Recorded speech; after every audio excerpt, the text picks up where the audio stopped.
Alright, now it's time to take all our knowledge of what we've learned about chords and put them together and actually put them in use and to see how they actually can be used. So here we are, our chords. Now, here's actually a piece of music. We have two phrases here, and we're going to look at how it's put together and how this music actually functions. To do this, we want to make sure that we start identifying the chords and the triads and the seventh chords before we get going. So I'm going to walk you through this, and it's going to go a little bit faster towards the end. So our very first step I want you to do is I want you to identify all the notes. And I just wrote next to the note name, up to the notes, what their note names were. So D, A, D, and an F sharp in the soprano. Now, as we've been working on in class, our very next step is you have to stack the triad. You have to make your snowman. Instead of notating it, I'm just going to use letter names. So D, F sharp, and A. It's going to be really critical as we move forward to pay attention to what note is in the bass of the music. In this case, our lowest sounding pitch is our D. So we are going to circle the D just to make sure that when we come back to it, we know where that bass note is. Now, we also want to pay attention that we have two different Ds in that chord, and we want to make a notation of that. So we're just put a little letter D there. Now, if you look, the next two chords are the exact same chord. So we sort of save time in music theory, and we don't bother writing anything down for them. So we're going to skip to the third beat of the next bar. D, B, D, and a G. And again, we follow the same process. Very first thing we want to do is to stack our chords in snowman position. So in this case, it's a G, B, D chord. We want to notate what's in the bass. Notice our bass isn't our root note this time, so we have an inversion going on. Our bass is not the root, but we circled it so it's going to be easy to tell later. And the final thing we want to do is what note is doubled. There we go. So we write that down, a small one. Next chord, D, A, D, F sharp. It goes back to the same chord. We're going to circle our bass note again, and we're going to make a notation of what note is doubled. Next chord, A, D, and an F sharp. Stacks into a nice triad. It's exactly the same chord, but this time the A is in the bass, and the A is what's being doubled. So we have another inversion of that D major triad going on. Let's look at the next chord. A G, A, C sharp, E. Well, a bell should be going off in your head right now because those are four different notes. If there's four different notes, we are dealing with a seventh chord. How do those stack? Remember, find the notes that are next to each other on the piano, G and an A. The higher of the two is your bass note, or excuse me, is your root note of the chord. A, C sharp, E, and G.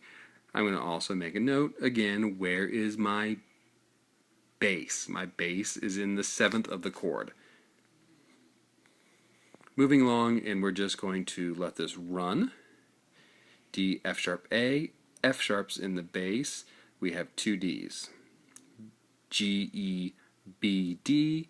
Again, three different notes. Sorry, four different pitches. So again, what's next from the piano? E and the D. The higher of the two is our root note. What's in my bass? And we actually have that same chord twice. If you look at that chord carefully, the tenor and the bass does not move, but the soprano and the altos change notes that they're looking at. However, when we reduce it to what we're looking at, it's still an E, G, B, D chord with the G in the bass. There's really no difference between those two chords. A, F sharp, D, A stacks to an D, F sharp, A chord. A is in the bass and the A is doubled. A, C sharp, and a G. Now this one's a little bit different. So if we look at this, we have an A, C sharp, and G, and I've figured out my A is my root note because A and the G are next to each other on the piano. I take the higher of the two. So we actually have something hidden here, and this is what we call the omitted fifth. We are actually missing the letter E there. Our brain fills it in, so we have to use our imagination in this case. but still make our notation that we have an A in the bass and the A is doubled. And our final chord, D A, D F sharp. D is in the bass and the D is doubled. Well, this is all fine and good, but now we need to go to the next step, and we actually need to name the chords, what they are. So, I'm going to say this in D major, and the first chord, all we're going to do is go through and we're going to use the bottom, the root notes. The root notes are going to be the same, and they are going to create the name of the chord. So if the D is on the bottom, it's a D chord. If the G is on the bottom, it's a G chord. Now, we're also going to have to pay attention to our inversions here. Since the D is in the bass of this chord, we have nothing. So look at this next chord. Now, it's a G chord. However, the D is in the bass. So since the D is in the bass, it's actually in second inversion. And if you remember, second inversions gives us a 6/4. Next chord, the bottom root gives us the name D. Since the D is circled, we're going to leave that alone in root position. Next one, D. A is in the bass, so it's going to be a 6/4. Now here's our first seventh chord. So we are going to have to say it's A chord, definitely, but if you look at it, since the G is in the bass, it is the third inversion. If you remember, the third inversion is a 4/2. D is in the root of the next chord, so it's going to be a D chord, but this time, since it's the middle note, it's the third of the chord that's in the bass, it is going to be a 6. First inversion.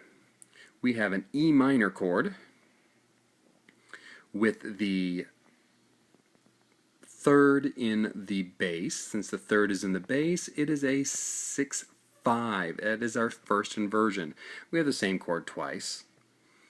Next, we go to a D chord. The A is in the bass. So A's in the bass, we call it a second inversion. That's a 6/4.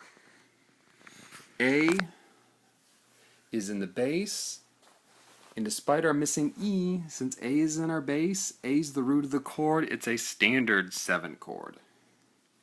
And finally, we end up with a D chord, and D's in the bass. We just have D in root position.